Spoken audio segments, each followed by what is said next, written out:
ଆଜି ସନ୍ଧ୍ୟାର ଗୁରୁତ୍ୱପୂର୍ଣ୍ଣ ଖବର। ଖାଲି ହୋଇଯିବ ବିଜେଡି ବସା। ପୁଣି ମୁହାଁମୁହିଁ ହେଲେ ବିଜେଡି ଓ ବିଜେପି ନେତା। ରାଜ୍ୟରେ ସରକାର ପରିବର୍ତ୍ତନ ପରେ ବ୍ୟାକ୍ଫୁଟକୁ ଚାଲିଯାଇଛି ବିଜୁ ଜନତା ଦଳ।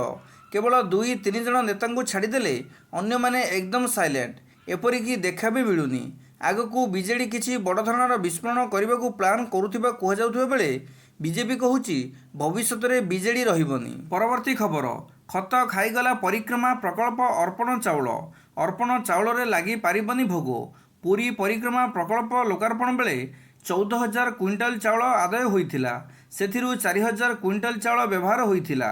ବାକି 10,000 କୁଇଣ୍ଟାଲ ଚାଉଳ ନଷ୍ଟ ହୋଇଯାଇଛି। ଯେଉଁଥିପାଇଁ ଏହି ନଷ୍ଟ ଚାଉଳ ଆଉ ଭକ୍ତଙ୍କ ପାଇଁ ଭୋଗ ପ୍ରସ୍ତୁତରେ ଲାଗିପାରିବ ନାହିଁ।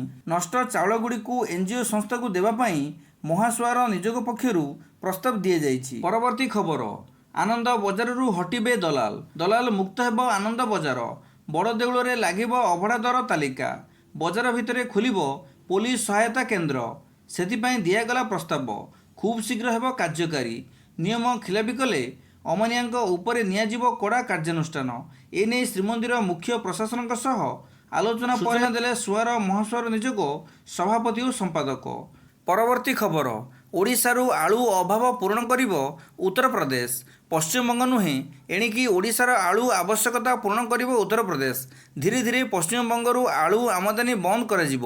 ଓଡ଼ିଶାରେ ଦେଖାଦେଇଥିବା ଆଳୁ ସଙ୍କଟ ମଧ୍ୟରେ ଏପରି ବୟାନ ରଖିଛନ୍ତି ରାଜ୍ୟ ଯୋଗାଣ ଓ ଖାଉଟି କଲ୍ୟାଣ ବିଭାଗ ମନ୍ତ୍ରୀ କୃଷ୍ଣଚନ୍ଦ୍ର ପାତ୍ର। ଯୋଗାଣ ମନ୍ତ୍ରୀ ଆହୁରି କହିଛନ୍ତି, ଆଳୁ ଯୋଗାଣ କ୍ଷେତ୍ରରେ ବିଭିନ୍ନ ସମୟରେ ପଶ୍ଚିମବଙ୍ଗ ସମସ୍ୟା ସୃଷ୍ଟି କରିଆସୁଛି।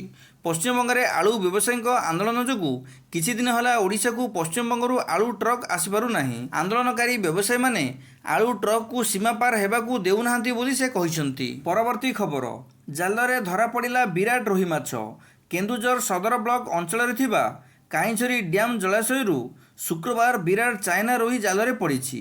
ରଘୁନାଥପୁର ଗ୍ରାମର ଫକୀର ନାୟକ ମାଛ ଧରିବା ସମୟରେ ଜାଲରେ ପଡ଼ିଥିବା ଜଣାପଡ଼ିଛି।